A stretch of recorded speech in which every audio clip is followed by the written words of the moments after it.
son los países que están ahí en el mapa de color verde, son musulmanes en su mayoría en esos lugares, musulmanes.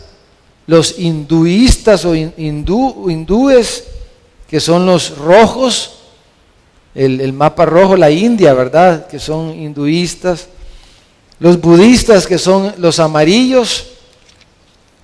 Y luego están los tribales, los chinos, que están en blanco, pero están arribita de lo rojo y lo amarillo. Todo eso es China, ¿verdad? Los chinos. Y los tribales, hermanos, que están regados por muchos lugares, ¿verdad? Son las tribus allá en el Amazonas, ¿verdad? Y en otros lugares allí mismo en esa ventana. Entonces, esa ventana que está ahí en el mapa, hermanos, es una ventana imaginaria que se llama ventana 1040 por los grados del paralelo y el meridiano. Pero es ese lugar al norte de África, al sur de Asia, y esa zona que vemos ahí en el mapa. Ahí está, ¿sabe cuánto de esos 2.1 mil millones de personas?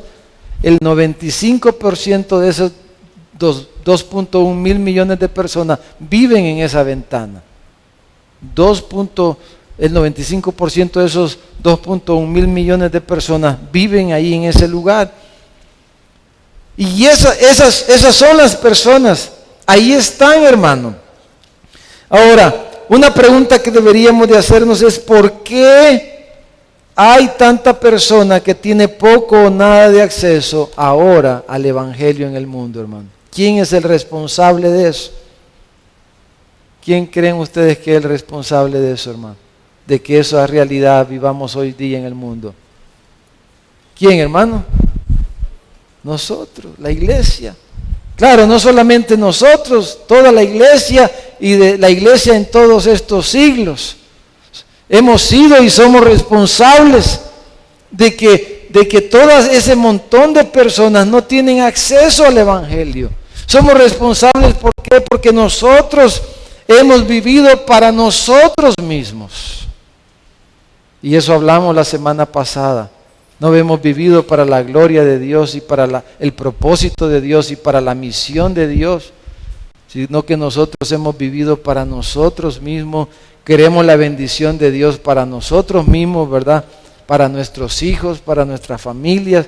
Queremos que Dios nos prospere para estar mejor nosotros, que Él nos solucione todos nuestros problemas y que Él nos dé mejores iglesias, que nos dé mejores pastores, que nos dé mejores carros, mejores casas, que nos dé todo lo mejor. ¿Pero para qué? Para mí, porque yo soy el centro, ¿verdad? Pero la semana pasada hablamos de que el centro de todas las cosas es Dios. ¿Se recuerdan? Dios es el centro de todo, no somos nosotros, ¿verdad? Entonces, por eso, hermanos, es que tenemos esa realidad hoy día. La iglesia, cada cristiano, somos responsables. Nos ha hecho falta motivación, la visión correcta de la misión de Dios, la importancia de los pueblos delante de los ojos de Dios, hermanos. Todas estas cosas quizás son parte de por qué estamos viviendo esta realidad. Pero, hermano, la razón por la cual el Señor ha sido bueno, nos ha salvado, nos ha dado una iglesia y nos da lo que nos da como pueblo de Dios, la razón es de que Él tiene una misión y Él tiene un mundo que Él ama y que Él ha dado todo lo ha dado por este mundo. Él de tal manera amó Dios al mundo que dio a su propio Hijo. Y dice que si Él dio a su Hijo, no va a escatimar ninguna cosa que haga falta para cumplir su propósito. Entonces, si Él lo dio todo, entonces Él, ¿qué espera de cada uno de nosotros, hermano? Que nosotros hagamos lo mismo. Que usted haga lo mismo que Él, que yo haga lo mismo, que la iglesia, hermanos, se comprometa en esta misión. Y el campo de esa misión es el mundo. El campo de la misión es el mundo, hermanos, y ese mundo tiene esos rostros: los musulmanes, los hinduistas, los budistas, los tribales, los chinos. Ese es el mundo al que debemos seguir.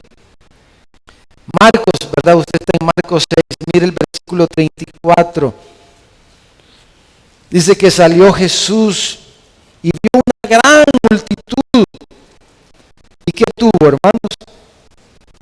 Dice que tuvo compasión de ellos, porque eran ovejas como que no tenían pastor, y comenzó a enseñarles, dice, muchas cosas. Hermanos, así ve Dios a las personas que no tienen a Dios, hermano, que no tienen el evangelio, que no tienen la fe. Dice que son como ovejas que no tienen pastor. Y fíjese el animalito que Dios ocupa, que Jesús ocupa en la ilustración, una oveja. Nosotros no tenemos mucho conocimiento de las ovejas, ¿verdad? Pero una oveja, si usted lee un poquito las ovejas, hermanos, no son animales muy inteligentes, ¿verdad? Sino que las ovejas, de hecho, son un poco torpes en sus movimientos, en sus acciones, ¿verdad? La oveja, hermanos, es hasta un poco ceguetona, la oveja. Si usted le pone algo aquí a la oveja, se tropieza. Su visión es bien débil. Y una ovejita necesita siempre a un pastor para poder avanzar y para que el lobo o los animales depredadores no vengan y es víctima fácil de un depredador, una ovejita. Y Jesús dice que las personas que no tienen a Dios, ¿verdad? Que no tienen a Jesús, que es el príncipe de los pastores, dice que es como una oveja, dice, sin pastor. O sea, está desamparada, está desvalida. Pero Dios, cuando venimos a Él nos llama y somos su pueblo. Él nos da una iglesia y nos da pastores, nos da líderes, nos da hermanos para que nos cuidemos los unos a los otros. Y entonces cuando una persona no tiene Dios, no tiene a Cristo, no tiene la palabra, ¿verdad? No tiene iglesia, no tiene pastores, no tiene líderes, no tiene hermanos que le cuiden, está desamparada y desvalida, es víctima del diablo y de todas las cosas que pasan en este mundo que ustedes conocen. Y esa es la condición y es la necesidad más grande que tienen las personas. Esa es la necesidad número uno de toda persona, conocer a Dios y vivir con Dios. Y si no tienen a Dios, están así desamparados y desvalidos. Y al ver con estos ojos a las personas, dice, Jesús es movido a compasión. Y hermano, la iglesia no estamos teniendo la compasión que Jesús nos muestra aquí. Y por eso tenemos esta realidad. La verdad es que no estamos no hemos tenido la visión ni el corazón de Cristo para compadecernos de las personas de tal manera que seamos movidos a la acción para llevarles el evangelio y amarlos como Dios quiere que los amemos. Pero dice que desde entonces, dice, comenzó Él a enseñarles muchas cosas. Porque de eso se trata el discipulado. Vayan por todo el mundo, ¿verdad? Y hagan discípulos en las naciones, enseñándoles. ¿Cómo vamos a ser discípulos? Enseñándoles todas las cosas que yo les he mandado. Y dice que Jesús hizo eso con la gente. Porque, hermano, está en la palabra es la luz, es la lámpara para nuestros pies. Lámpara es a nuestros pies su palabra y lumbrera nuestro camino. Y Pablo dice, pereció el profeta porque le faltó conocimiento. Y la gente y las cosas que estamos enfrentando, hermanos, hoy día, aquí mismo en nuestro país, aunque hay muchas iglesias, pero estamos tan desorientados en la palabra de Dios que miren cómo está nuestro país. Porque no hemos aprendido las cosas como deben de ser. Y por eso nuestro país está como está. Pero dice que Él se compadeció. Entonces lo que Él hizo es que comenzó a enseñarles, dice, todas las cosas. Muchas cosas, dice, comenzó Jesús a enseñarle. Y eso es lo que el Señor nos ha mandado a hacer discípulos, a enseñarle a la gente la palabra. ¿Para qué? Para que tengan Dios, para que tengan pastor y para que las cosas le vayan de otra forma y finalmente vayamos al cielo y vivamos con Él para siempre. Pero también, hermanos, adicionalmente a esto, necesitamos ver al mundo con los ojos de Dios, con la perspectiva de Dios. Quiero mencionarles 3 cosas en esta parte, antes de ir a la conclusión. 3 cosas, hermanos, que necesitamos considerar y que nos puedan motivar, ¿verdad? Y que nos puedan abrir nuestros ojos para tener la visión que Dios quiere que tengamos y que nos pueda mover y que nos dé el corazón para movernos en acción hacia la necesidad real que hay en el mundo, como ya dijimos todos esos datos. Número 1, hermano, cuando en Mateo capítulo 28, Mateo 28, 19, cuando Jesús le dice a sus discípulos, por tanto les dice, vayan y hagan discípulos a todas las naciones. La palabra que se traduce nación, ¿verdad? En la Reina Valera, hermano, que es la Biblia que nosotros normalmente usamos, ¿verdad? Yo estoy leyendo una Reina Valera aquí. Que valga decir, hermanos, que nosotros, imagínense, hasta como tenemos un montón de Biblias, ¿verdad? Y versiones, hasta discutimos cuál versión es mejor. Y discutimos y perdemos tiempo en esas cosas cuando hay millones de personas que no tienen ni un libro en su propio idioma. Pero nosotros nos damos ese lujo, ¿verdad? De hacer esas cosas. Pero cuando dice la Reina Valera, traduce ida a todas las naciones, hermano, la palabra griega, ¿verdad? Que es el lenguaje original, es la palabra etnos, que se debería traducir a toda etnia. Entonces, cuando la Biblia habla de hacer discípulos en las naciones, hermano, lo pinta y lo presenta de una manera con más, dijéramos, con más rostro. No son países, sino que son pueblos, lo que está diciendo. Vayan a todo pueblo, a toda etnia, a toda lengua. No es tanto países o naciones. ¿Por qué, hermanos? Porque un grupo étnico, ¿verdad? Es distinto a decir un país. Por ejemplo, China es un país. Pero ¿saben cuántos grupos étnicos hay en China? Por lo menos 500 grupos étnicos.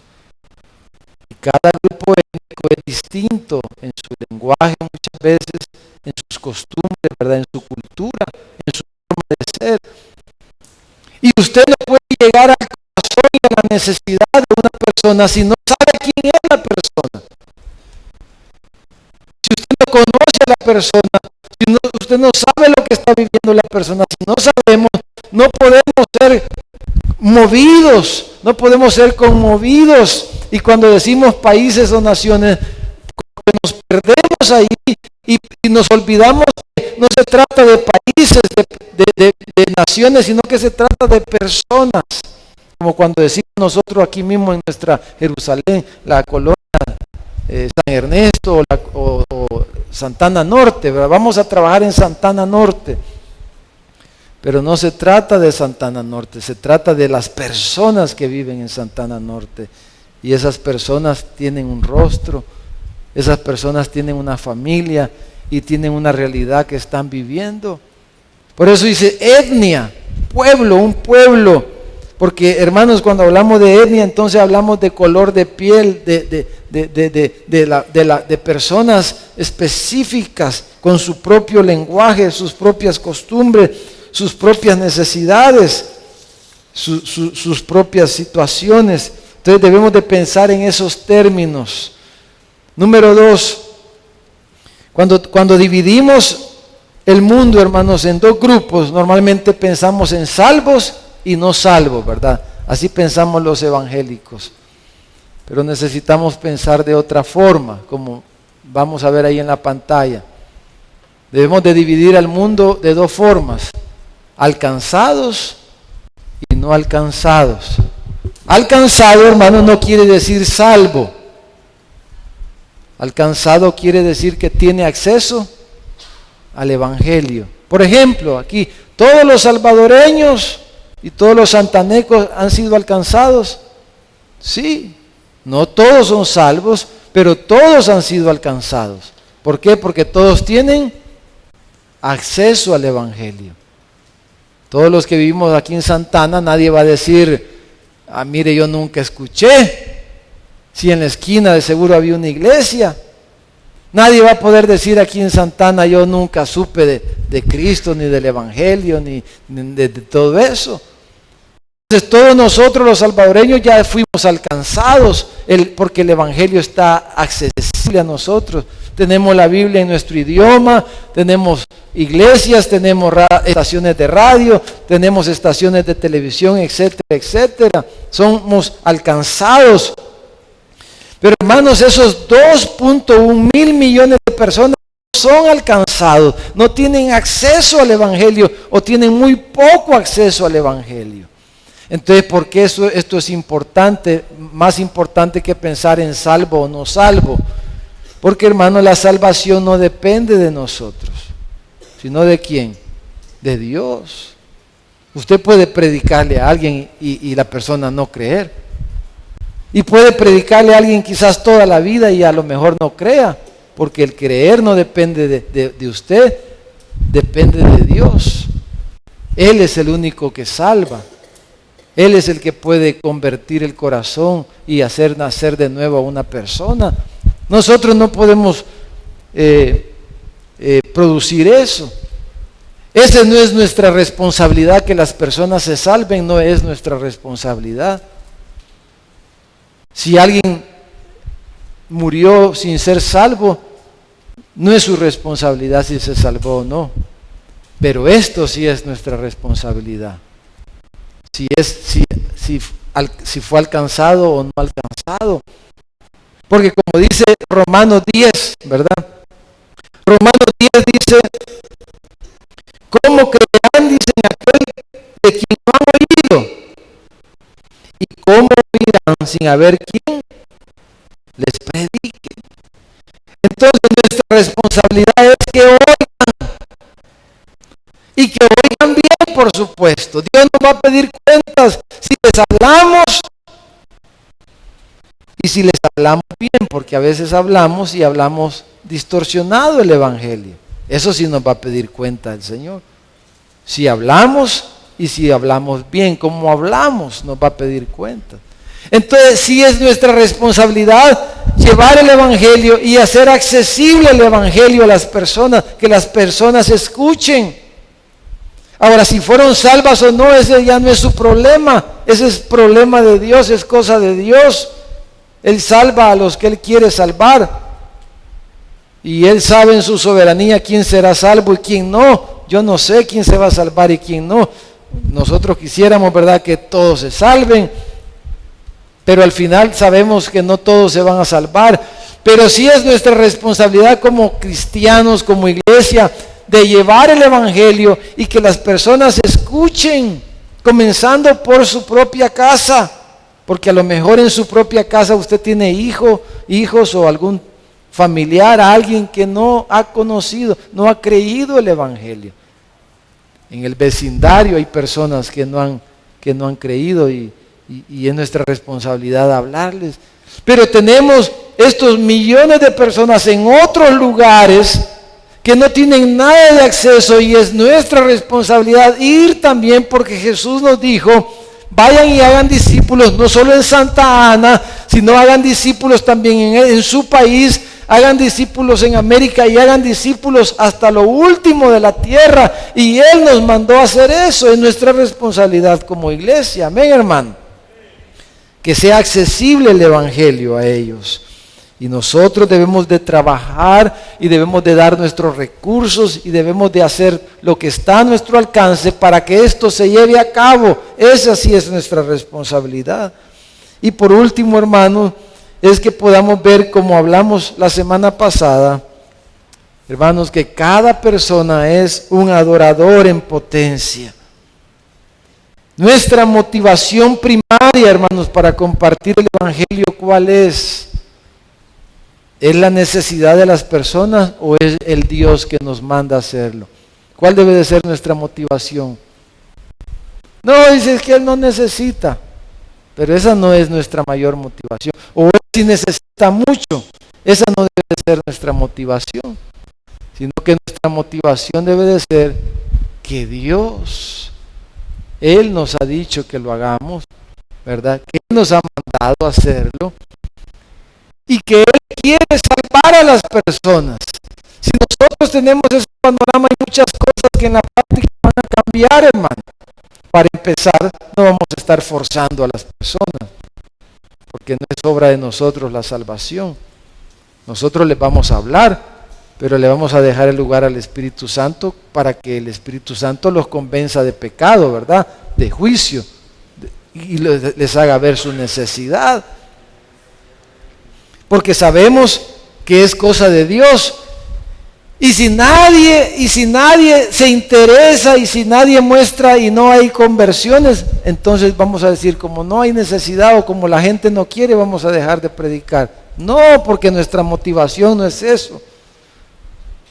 Crean o no crean, Él nos ha mandado a predicar. Y es el corazón de Dios, es el amor de Dios, es la pasión de Dios por su mundo, por su gente, por las naciones, por las personas. Entonces, como dijo alguien, nuestra pasión por Dios, dijo alguien, puede alimentar nuestra compasión por el hombre. ¿Sabe por qué no tenemos más compasión por las personas? Porque tenemos poca pasión por Dios. Si tenemos más pasión por Dios, vamos a tener más compasión por las personas. Eso dijo Juan, ¿verdad? Eso dijo Juan cuando él dice en la primera carta, si tú dices que amas a Dios, a quien no has visto, y no amas a tu prójimo, a quien sí ves, ¿cómo puedes amar a Dios? Si eres egoísta, si solo piensas en ti, solo te preocupas por tus necesidades y te olvidas de los demás, ¿cómo puedes amar a Dios? Dice Juan, ¿verdad? Que a quien no has visto, si al que estás viendo. ¿Cómo puede morar el Espíritu de Dios, dice Santiago, en tu corazón? Si tú ves a tu hermano o si tú ves a la persona en necesidad y no haces nada por eso, ¿cómo puede morar el amor de Dios, el Espíritu de Dios en tu corazón si eres indiferente a los demás? Si eres indiferente a las necesidades de los demás. Y la mayor necesidad de las personas es de Cristo, es del Evangelio. Porque no solamente el Evangelio, la piedad tiene beneficio para esta vida, pero tiene beneficio para la vida venidera, dice el apóstol Pablo. Entonces, la pasión por Dios, hermanos, debe de alimentar nuestra compasión por las personas. Amén, hermanos. Y Dios quiera, hermanos, concluyendo esta mañana, Dios quiera movernos. Y todo esto, lo que estamos hablando y estos 3 meses que queremos dedicar a ver estas cosas, es que Dios pueda darnos los ojos de Él, que podamos ver con los ojos de Dios, con los ojos de la palabra, que podamos ver la realidad y que nuestros corazones puedan ser movidos a compasión por las vidas, comenzando por nuestra Jerusalén, pero necesitamos hacerlo también hasta los confines de la tierra.